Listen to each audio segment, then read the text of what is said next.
Do we need to record Facebook donations before we've received the funds? I highly recommend it. So I can tell that this question is coming from someone in the nonprofit, unless anyone in the for-profit world has figured out a way to inspire donations as well. More power to you. And we'd all love to hear how you manage that. So anyhow, assuming that this is from the nonprofit world, definitely record Facebook donations even before they've come to you. And a great way to do that is to reach out to the person who held the Facebook fundraiser. Obviously, do something to express enthusiasm and say thanks. But from a financial point of view, ask for some data. You're not going to get from the Facebook and Network for Good mechanism, you're not going to get data on who the donors were, but maybe the person who's running the fundraiser can give you that information, as well as the financial information. Record the receivable.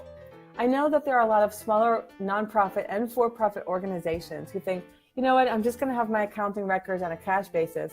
That means I'm just going to record the money when it comes in, and I'm just going to record the money out when it's spent.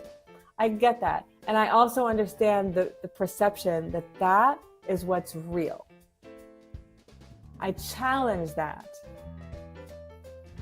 I'm going to assert that what's real when you're managing an organization, it's more useful to consider that what's real is not the movement of cash, but human activity. And there's no better mechanism in accounting for capturing human activity than accrual basis accounting. Accrual basis accounting recognizes pledges when the pledges are made. That's human activity. I'm going to pay. That's a human being making a declaration on behalf of their own bank account or on behalf of a company that they work for. I/we will donate. That's an unconditional promise to give. And that's human activity. And I believe that it's to an organization's best interests to capture that information in your financial statements. It shows up as income. What I hear you say, how can it be income that hasn't arrived yet?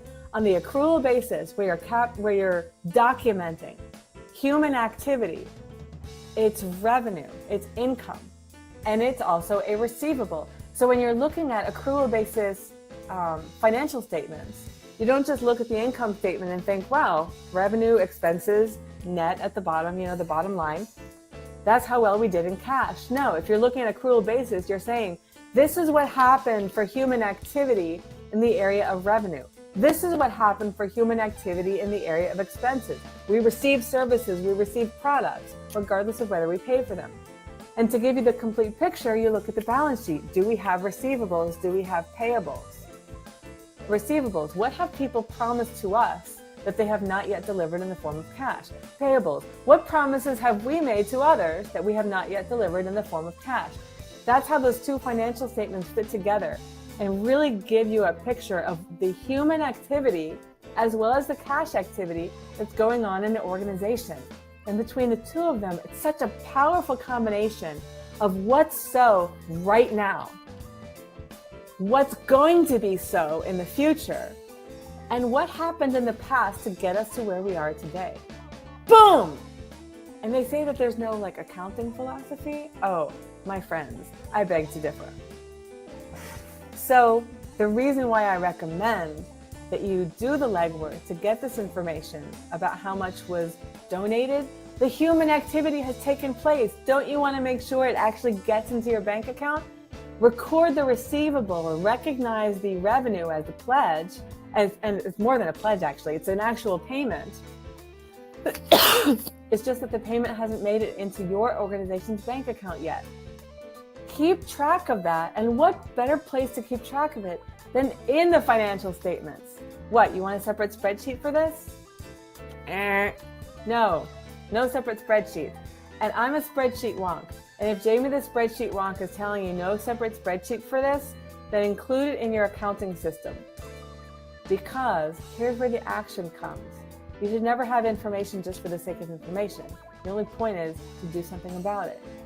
If that receivable starts to age, which is accounting jargon for remain unpaid for a long time, do something about it. Reach out to whoever's running the fundraiser. If it's not Facebook, if it's somebody else, if it's a corporate partner, reach out to them. Have a conversation. Say, we're excited about that fundraiser. When can we expect the funds? Your conversation will make a difference in when the funds will arrive. Your donors will thank you. The people benefiting from your organization's programs will thank you. Everybody will thank you. Hey, your accountant will thank you. I hereby speak on behalf of all accountants. Your accountant will thank you. Thank you.